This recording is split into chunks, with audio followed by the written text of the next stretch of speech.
Well, hello everyone. Welcome back to the channel. My name's Captain Tim, and I'm very excited to start my very first interview with First Officer Jeremy today. Thank you. We are doing something very special here. We're trying to create a series where we look to help and aid aspiring pilots who want to join the airline ranks. So I'm joined by First Officer Jeremy. He's a first officer at WestJet. He was hired at 26 years old. And he's now 28. He's been with us going on 3 years here very soon. He's going to share his journey about how he got to this point, his challenges, his wins, the lessons he's learned along the way, so that you can see what it really takes to get here. If you're watching on Instagram, make sure you head over to my YouTube channel and hit subscribe. We're building a community to help the next generation of aviators, and I'd love for you to be a part of it. With that being said, Jeremy, welcome to my very first interview. Thank you. Happy to be here. Why don't we start out by you telling us a little bit about yourself in general, and specifically within that, how you became interested in aviation. Sounds good. My name is Jeremy. I'm 26, like Tim mentioned. I'm born and raised in Edmonton. And I got in aviation at a very, very young age. When I was 7 years old, I flew down to Los Angeles on a family vacation. And the whole airport experience and all that stuff was very exciting. It was on an old airline called America West. I don't know if you remember them. I do remember them. Yeah, it was a fun airline. Yeah. The flight left Edmonton at 5:30 in the morning, so it was a really odd thing for me to get up like super early to go somewhere. It was just unnatural. Yeah. And I remember the morning specifically. It was a late October, early morning, and it was just slightly snowing outside and a little bit cold. And my grandpa and grandmother and my uncle and aunt came to pick us up, and we all shipped off in the big van out to the airport. And so we parked the van and walked in, and the whole check-in experience was really thrilling and a lot of fun. And went through security and had breakfast. And again, like, this is so early in the morning, it's so unusual for me to have breakfast at this time. So there's a lot of new things happening. Yeah. And so we walked onto the airplane, and I smelled jet fuel for the first time. That smell of kerosene just walking down that jet bridge. I know. And well. It was a very unique experience at that moment. So we walked on board and sat down, and I think we were sitting very close to the front, like row 5 or something. And my dad put me out the window, and I was just so engrossed with everything going on. And so the flight attendant came up and said, "Oh, this is your first time flying?" And they gave me a little set of those plastic wings from America West. So that was really, really exciting. So we pushed back from the gate in Edmonton, and pilots went and started up and taxied out, and that was really cool, and hearing different sights and or seeing different sights and sounds and all that stuff. Yeah. And so we line up and take off, and that initial feeling that G-force from taking off I'd never felt before, and I was just immediately hooked. Yeah. I was like, man, this is where I want to be. And even from a young age, that's right then and there, it was, my parents saw it in my eyes, it was what I wanted to do. So so we went down to Disneyland, had a great trip, same experience coming home, and of course being in LAX is like one of the coolest airports in the world. Sure. Maybe a slightly biased toward that, but it was really cool. And had a great flight home, and came back to Edmonton, and my mom and dad were, this is cool. And we're going to start investing and looking into what options there are for me. And how did they do that? So you get back, they obviously see this excitement in your eyes from, and I remember it too, because I was a young boy traveling back and forth between Kamloops and Vancouver to see my family, and I fell in love with aviation much in the same way. Cool. So when your parents saw this initial enthusiasm, what did they do? What were the steps they took after that? So my dad, at that time we didn't have internet or a computer, so he borrowed I think it was my uncle's computer to do some research. And they were looking at flight schools in Edmonton, even from a young age. And it's like... And how old are you again at this age? 7. 7. And they're already digging into it. Yeah. Wow. So it took a few years to kind of find something, because of course, being a 7-year-old, there's nobody that's gonna take me on. Sure. But we ended up, it was a year or two later, did another trip to the US and just fell in love even more with airplanes and flying. And You're probably talking about this all the time at home too, right? Oh, absolutely. Yeah. Absolutely. And even at school as a little kid. And, you know, I had bought these little model airplanes at a hobby store in LA. And that was my cherished toy as a kid, was my model airplanes. And I wanted to be a pilot. You're obsessed out of the gate. Yeah. Yeah. So when I was approximately 9 years old, my parents found a flight school at the Edmonton International Airport. They no longer exist, called Storm Aviation. Okay. And my dad walked in there and said, you know, I understand my son is really young, but he's super passionate about aviation and he wants to be a pilot. What can you do for him?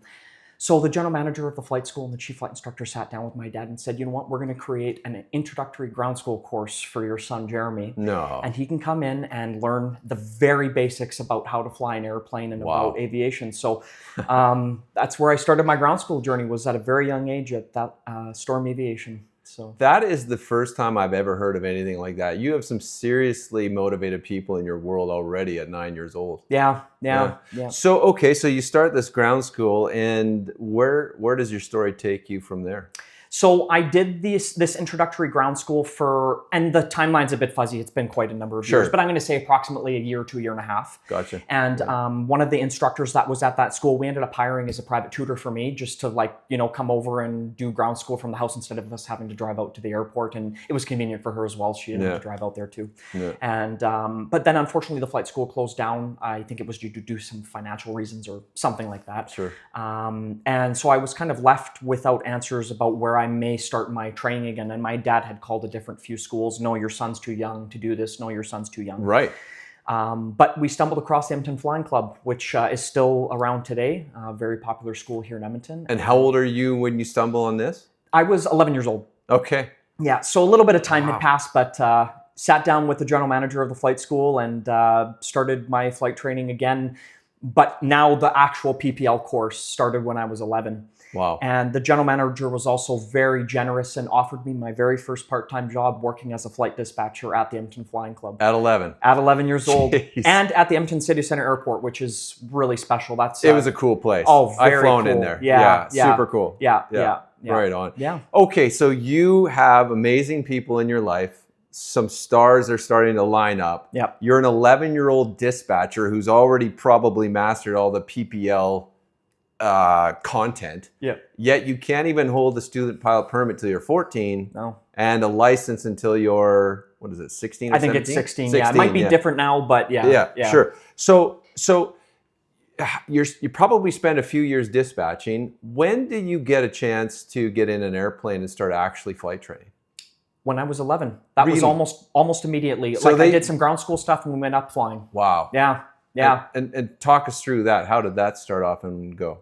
It was pretty cool. It was a little overwhelming. My parents ended up contacting the news and different journals and such. So the Edmonton Journal was there, the Edmonton Sun, Global News. So they ended up doing this big thing for me and ended up having TV cameras set up in the cockpit. Watch this child fly. Yeah, pretty much. Yeah. And I don't know if it was true, but they claimed that I was the youngest student pilot in Canada at the time. That is, I knew there was a reason I wanted him first on my channel. There you go. Yeah. So, record setter right out of the gate. So it was nerve-wracking for sure, but it was a really, really fun experience, and I wouldn't trade it for anything in the world, for sure. So, okay. Yeah, and I had a lot of people advocating for me and supporting me through that, and it was really cool. Awesome. So I imagine then when you hit 14, you get your student pilot permit and start your solo career. Pretty soon after. I think it might have even been 15 years old when I ended up doing it. Oh, okay. I was flying really part-time because, of course, being such a young age, you're restricted by what you can complete, and then you're kind of just at a stalemate until you hit that age and you can continue going. Well, I had a bad streak of really bad weather where I had flights canceled for 6 months in a row. And I also came from not a very wealthy family, so flight training was also not something I could do regularly. Right. So I was a bit limited in that regard. But yeah, pretty soon, maybe after I turned 14 or right when I turned 15, I did my first solo. Right. And just tell everyone what that was like for you. It was really cool. Yeah. I wasn't as nervous as I thought. I was nervous going into it, but when I was there sitting by myself, it was, okay, this is what I'm trained to do, and we're just going to do it. Right. And Yeah, ended up doing a few circuits at Villeneuve Airport in Edmonton, and just had a really, really cool experience. My whole family came out and watched me, and my dad was up with my instructor at the time up in the control tower in Villeneuve. Beautiful. And it was a really, really cool experience. And the weather was great too, so can't ask for anything better. So this is actually a really neat thing. What I'm hearing already is, okay, parents didn't have a lot of money, but they were super switched on. Yeah. And they were helping them out. And that's such a key piece. I think about my own journey. I think about the journey of my son.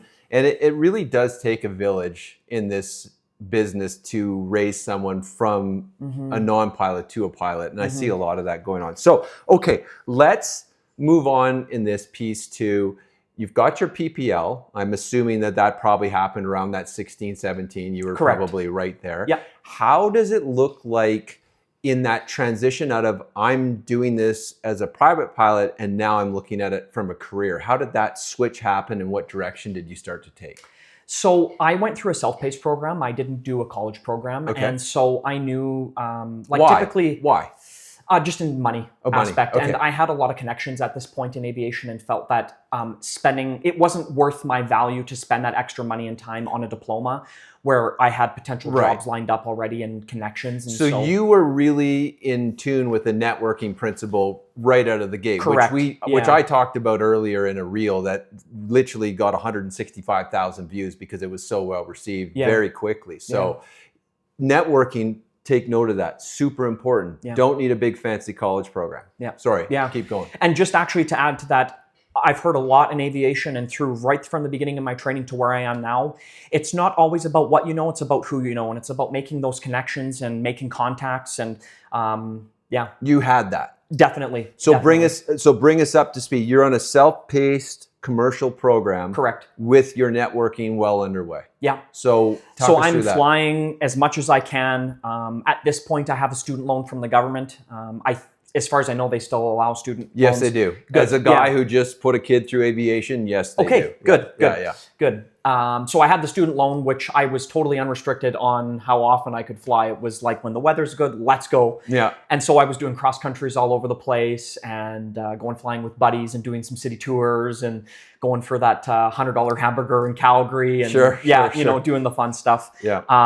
At this point, I had switched flight schools and now I was at a flight school out east of Edmonton and made some connections there. Around this time as well, I ended up becoming chief of dispatch at the flight school there. Yeah. And so I was working as chief of dispatch while also working on my commercials. So that's doing, dual flights, solo flights, working through the curriculum, studying for those written exams. And then once all that was completed, then I had my CPL. So this actually just brings up a huge point that I've noticed in people who are successful in our business.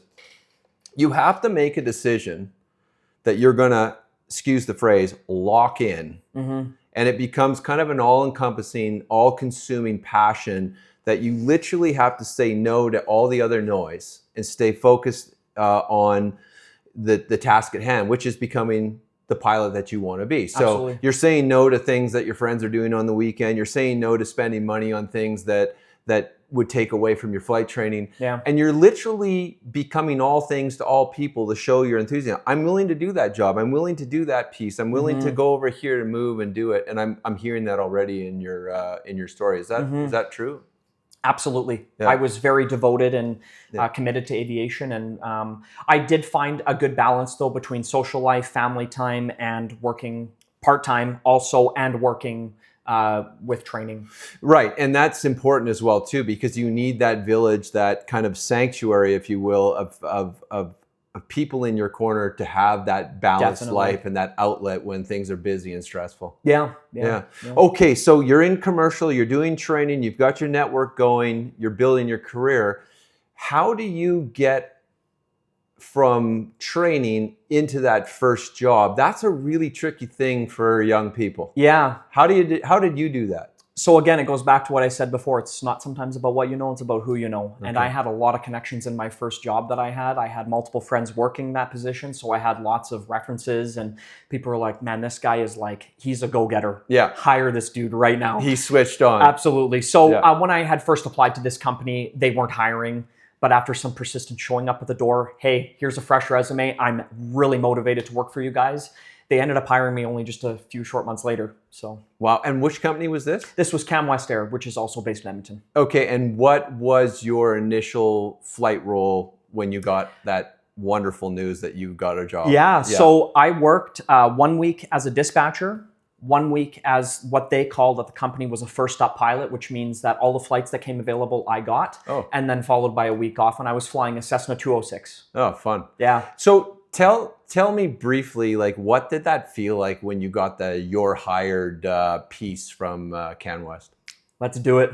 Let's do it, man. Yeah. Yeah. You've been waiting a long time for this. Absolutely. Years. I mean, at this point, I had been hired when I was 19 or 20. Again, the dates are a bit foggy. I'm not great with that. But you're like 250 hours, absolutely. 300 hours. Yeah. And I'm like, man, I'm super excited to do this. And when I commit to something, I am committed, and I am a go-getter, and I'm going to get it done and get the job done. So it was really exciting. It was a lot of fun. And so how many years did you spend, or how many months did you spend with CanWest, and where did your time grow to in that position? So I was with Cam West for a year and a few months. For the first year, I was on the 206, and by the time I had finished, I had around 650 hours, 600, something like that. Okay. So I think I got hired around 250, 275. Sure. So, so you spent some time there. This is your first job. What were the takeaways as you look back as a more mature airline professional now? What were your takeaways, the lessons that you would want people to hear from your own story about how to do things in that first year? Yeah, a couple things. Relationships are key. Again, with the networking principle. Absolutely. Yeah. But also, it's not so much maybe about networking once you're at the company. It's about building a relationship with the people you're working with, because when you're working for most northern operators, you're living in a crew house, so you're with people for a week and you're always beside them and flying with them or what have you. Right. So that was important to build good relationships that way. And also just a real emphasis on safety. Right. There are sometimes days where the weather's pretty bad and you have to make that call. Do you go or do you not? Right. The 206 was a strict VFR operation. The aircraft were not capable for doing anything IFR or even flight into known icing. Right. So it was really important that you just really were patient, methodical with weather checks and getting PIREPs when you needed and just doing the safe thing. Man, does that hit home for a dad who just put his boy out in the real world, so to speak, where I'll attack these points in reverse. Number one, the safety piece is, it's your first time making professional calls, right? And you're in flight school. Things are fairly controlled by the flight training unit, the instructor. Definitely. At least where I was, they'd have to sign off on the weather before I ever went out. So the decision was always in someone else's hand. And I think that first year of being able to say, no, this weather is not good enough. In your case, it sounds like it was pretty cut and dry, but a lot of people feel the pressure to get the job done in that first year because they don't want to let the boss down. Definitely. But you got to stand for safety first and foremost. Definitely. And then the second one, I think that's really good, that's transferable even up to the airline, is just being able to make relationships with people, right? Yeah. It doesn't matter if you're up north in a, living unit with a bunch of other dudes, or you're flying 5 days in a row with 1 or 2 or 3 different captains or first officers. Right. It's a great skill to pick up early, to be someone who can make friends easily and be the good friend that you need to be an airline pilot. Absolutely. Yeah. Absolutely. Just a note about the safety regard as well. Aviation has changed in a good way as the years have gone on. Even since I started my training, that there is a huge emphasis on safety and not pushing pilots to do something that they're not comfortable with. So and a personality shift in general from the old school way of thinking and doing. Yeah, keep your head down, do the job. Kind of the bravado of the old timers to the more let's call it sophisticated and hopefully more mature way of relating to each other. Yeah, I like how you word that. Till we get this job done safely. Yeah, definitely. Exactly. Okay, so what is going on in your mind as you're working at CanWest to prepare for next steps? Because I would assume you're thinking, I want to be an airline, like a 705 airline pilot. Correct. So how are you teeing up the next piece? And how would you relate that to what the people that are going to watch this, how are you working that scenario to move up to the next level? Yeah. I had been cautioned by many mentors throughout my training, don't rush. Yeah. Take your time. get the experience under your belt, build relationships. Man, is that good advice. And I was not one of the pilots who was really, I need to get to the airlines tomorrow, like now. I was not that person at all. I was very keen on being content where I was, building experience, doing some flying that I enjoy, because of course flying air ambulance is totally different than what the airline life is like. Right. And it does provide a lot of really good benefits in air ambulance flying. There are lots of pilots in the world that make a career with air ambulance flying. It offers some great benefits. Yeah. And I was just really keen on enjoying my experience and not rushing, because I'm young. I've got a whole career ahead of me. Some people might have a different opinion on that, and it might be a bit controversial, but that was what worked well for me. I kind of like the idea of take your time and enjoy the moment. I've got some mentors as well, even at my old age, and they all, by and large, are people running the airline with the visibility on what hiring is going to look like over the next decade. Right. And they're all saying to me, advise the younger generation to just chill and enjoy the moment. Yeah. Learn, soak it in. And ironically, you build better relationships within the airline community that way. Absolutely. When you're the guy or the girl who's just looking for that next step, you're not appreciating where you are in the moment. Yeah. And people see that. And I think it's a bit of a repulsive it doesn't attract, you know what I mean? It pushes away. And so when you take an attitude of enjoy the moment, learn what you can, participate and be present in the job that you're in, whilst you continue to build relationships and network on the side, that's a very good strategy for forward movement.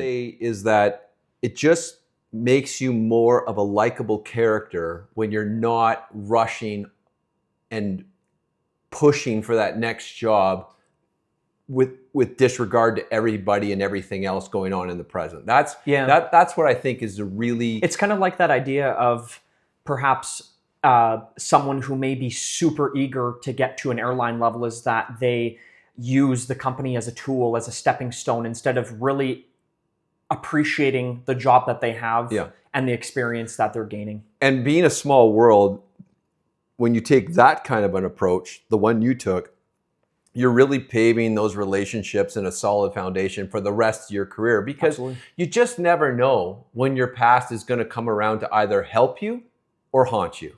And I think when you take that perspective of being present and enjoying the moment in your job, you really build a strong foundation for lifelong relationships and lifelong support in this business, which is so important, because you never know when a pandemic's going to come up or there's going to be an airline that closes, and you need friends and relationships to help you pivot in those tough times. Absolutely. So that's great. So CanWest, your next job is...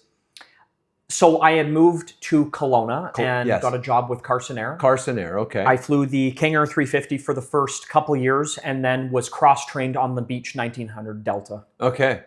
And so that was a 3-year gig at...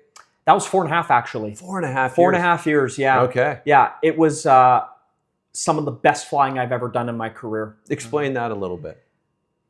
For people that don't know about the province of British Columbia, that's one of the provinces in Canada, or a state if you don't know what a province is. It is very mountainous, very beautiful, beautiful coastlines, and just, it's very picturesque, but also comes with a lot of challenging weather.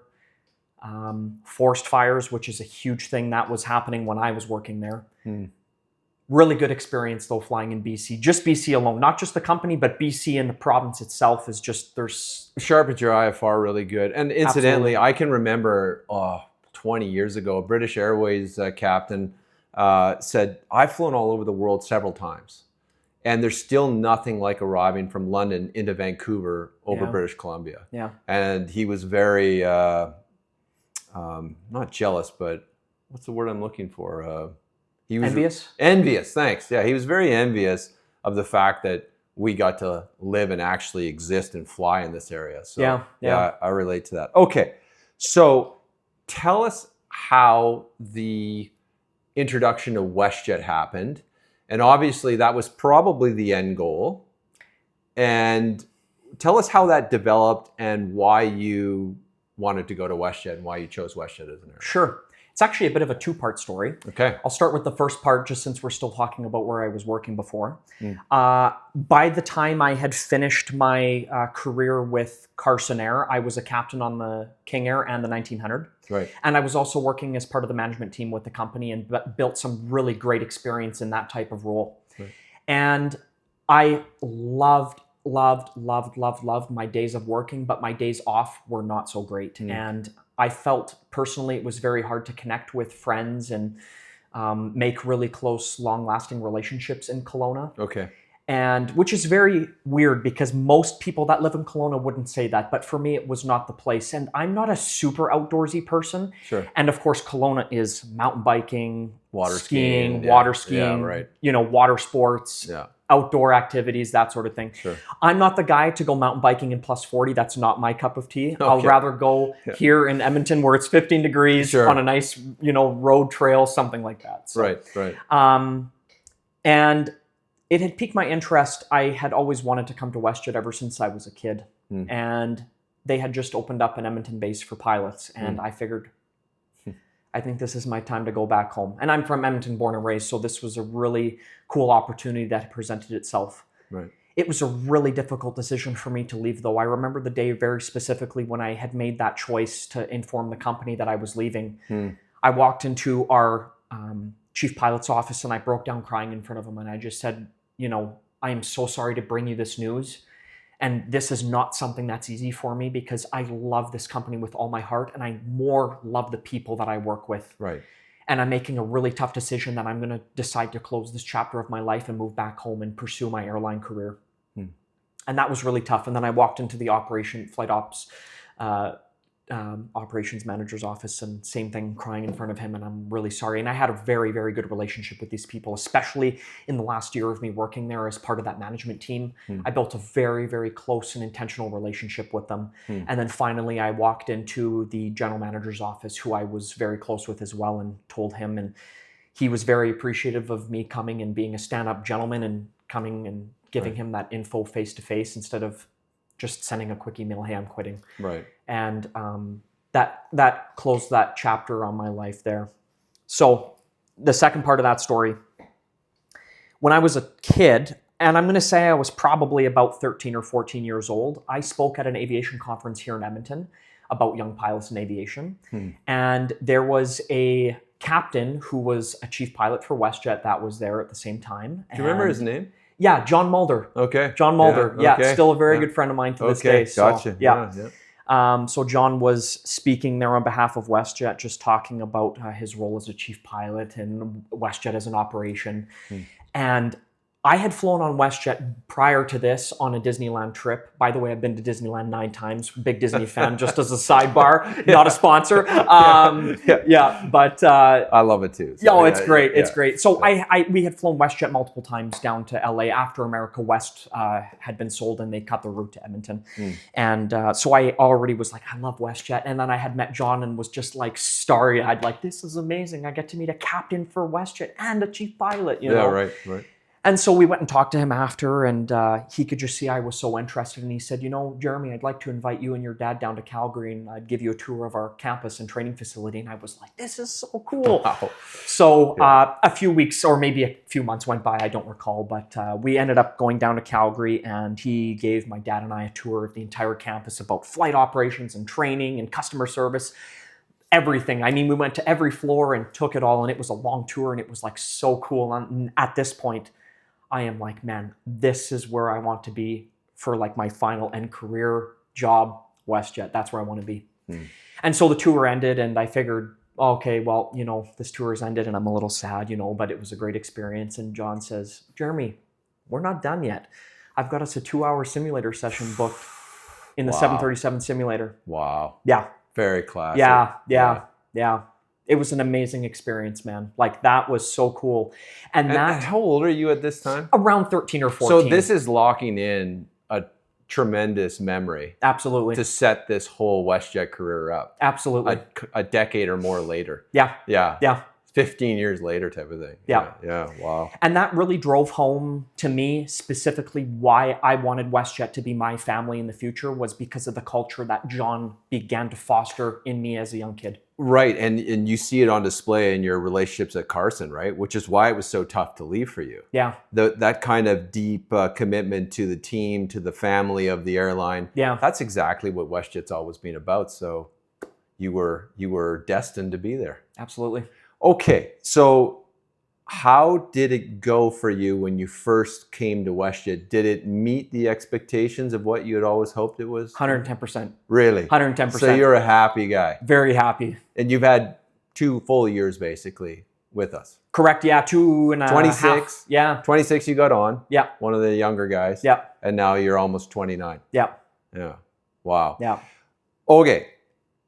Let's see if we can flip the script on you a little bit here. You've had a very exciting and happy sounding come up through the ranks. Have you faced any moments of doubt along the way or challenges of a personal or financial nature, and how did you overcome them? Because I know a lot of the people, like, life happens and this is not Absolutely all sunshines, rainbows, and roses. Yeah. So talk about maybe a couple of challenges that you had or doubts that you had along the way, and specifically what they were, if you're comfortable with that. Absolutely, yeah. And then what you did to overcome them. So we kind of talked about this earlier in the interview here about the financial aspect. A huge piece. It's huge. Yeah. I came from a family that was not very wealthy. I was very fortunate, actually, that my grandparents and uncle and aunt contributed almost majority of my PPL, that I didn't have to pay for that out of pocket. Right.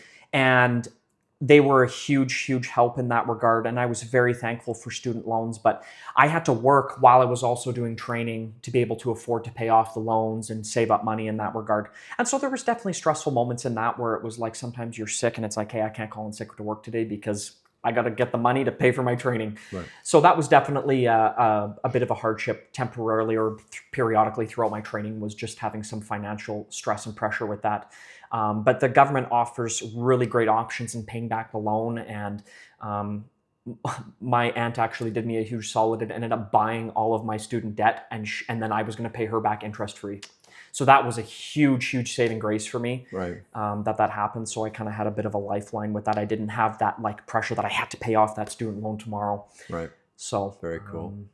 And then, so as you're working at some of these jobs, when you were flight dispatching, were you getting paid a nominal fee for that?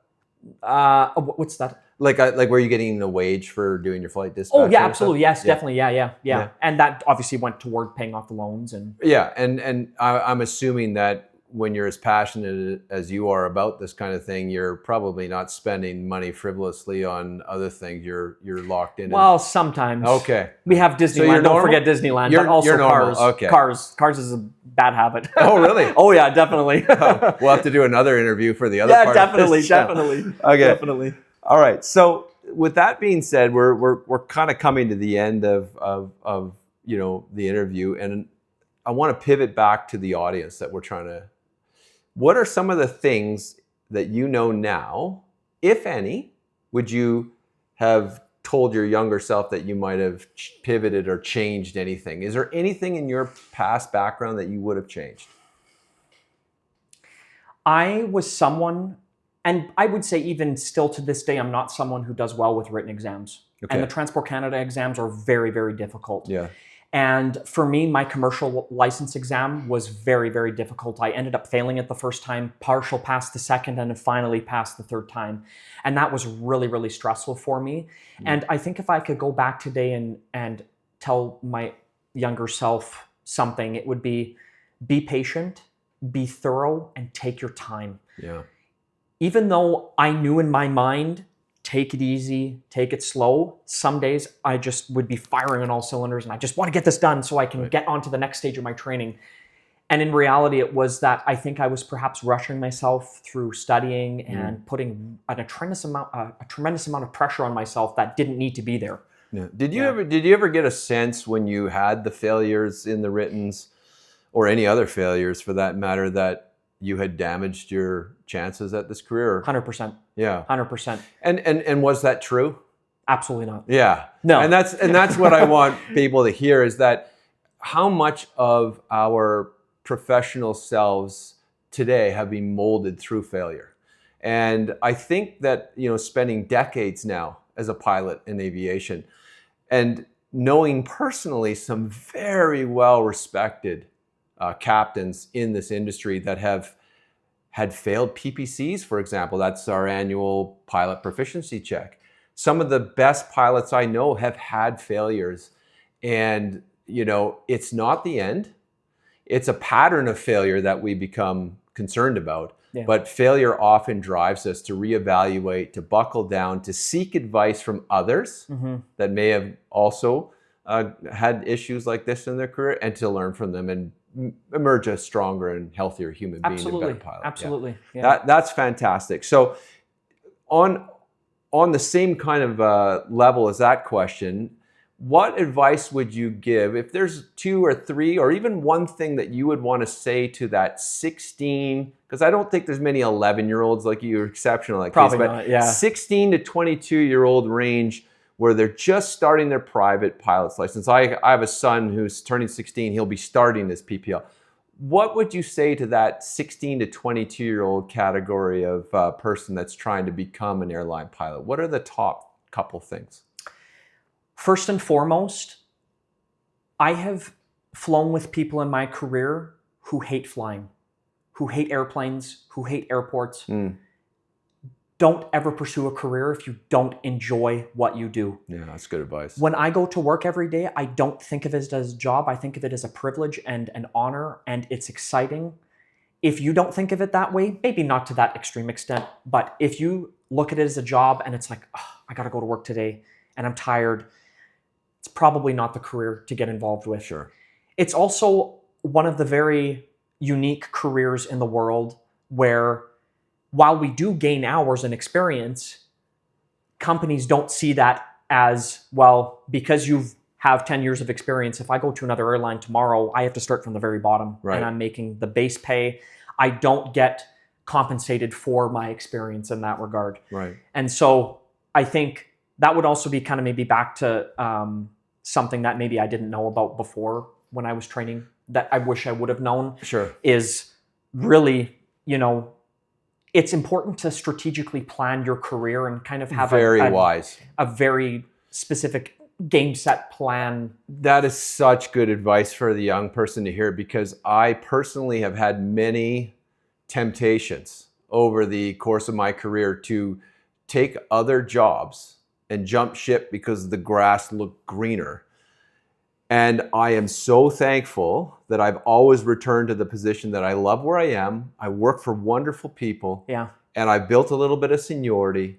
And I always felt comfortable in our airline's ability to manage up and down turns. Yeah. And so I stuck it out. And I think looking back on the myriad of different opportunities I had, I don't think I would have ever ended up better than where I ended up now, particularly because I thought this out very carefully. Right. And it's very easy to get snagged by, oh, do you want to go fly that big jumbo jet over there on the other side of the world? Or, maybe your pay is not quite as good here, but you want better pay over here. But, well, wait a minute, you lose your scheduling. Yeah. Those kinds of things. So I think strategically mapping out a route as you're going through this is an important piece. And in order to do that, you need to find people that are ahead of you, like the people that are doing this interview, hence the networking piece, hence the relationship building piece. Definitely. And that is going to make your road a lot smoother. For sure. That's great. Thank you very much. I really appreciate that at all. Okay. I think that's the end of my questions. Are there any things that are running around in your head that I haven't pulled out that you want to talk about? First of all, it's an honor and privilege to be interviewed today, and thank you for this opportunity. Yeah. I'll tell you another quick story about aviation and just why I want to really drive home about making connections in aviation. When I was working at Carson Air, they own a flight school and operate a flight school in Kelowna called Southern Ontario Flight Center. It's a big college program that's there. And I had thought one day, how great would it be for students to have an option to be able to access an experienced mentor when it comes to building a resume, because that's not something they teach you in flight school. They don't tell you how to build a resume. Perhaps in a college program, I don't know, because I never attended one. But right. But building a resume and how to do an interview properly and how to present yourself in an interview. Right. And so I allowed that opportunity for students to connect with experienced pilots. And I encourage you guys as well to go out to your local airport and meet people and ask questions and volunteer for things. Absolutely. Right. Absolutely. Volunteer is a huge, huge thing. And you will meet so many amazing people.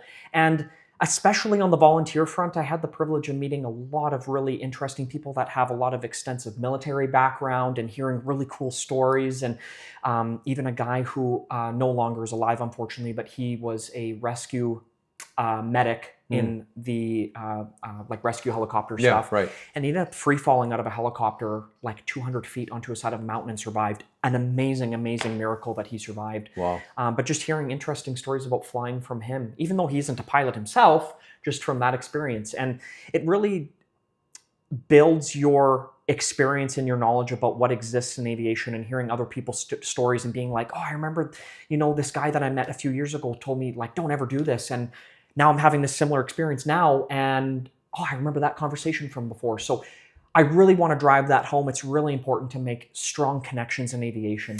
Yeah, and it's a well-known fact for those of us who've been around for decades that, ironically, when you get involved and you volunteer, a lot of people are like, why would I do that? Because I'm not getting compensated for it. But it's this kind of law of aviation universe that if you volunteer and put your hand up, pretty soon you start doing things in a compensated context that would have never been available to you. Right.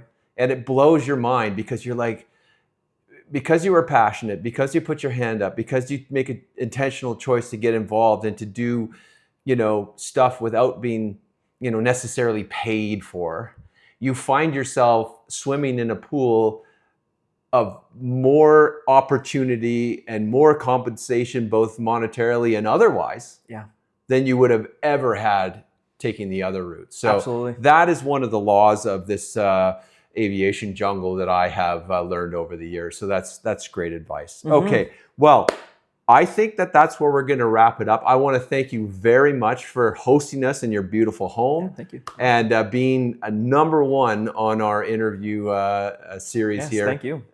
We really hope that this is a video that's going to speak to many of you out there. Definitely. And we really hope that you'll stay tuned for the other individuals that I'm going to interview.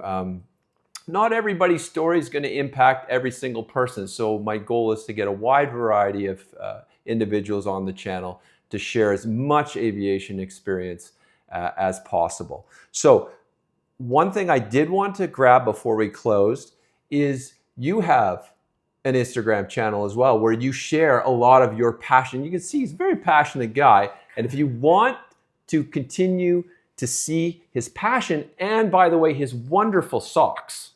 Show him your socks here right now. We got, I don't know how well you're going to see that in the camera, but we got some WestJet special socks right now. Perfect. Yeah, we can zoom in on that. And we got a collection of about 50 different socks. So if you want to come to see today's choice, please head over to V1_Rotata. And the link will be in the description of the video. Absolutely. And I follow Jeremy, and I always get excited on what sock of the day is coming. Not to mention, you see his passion for aviation even in his online feed. So thank you very much for having us. Thank you. And I look forward to doing this again maybe soon. Sounds good. Okay.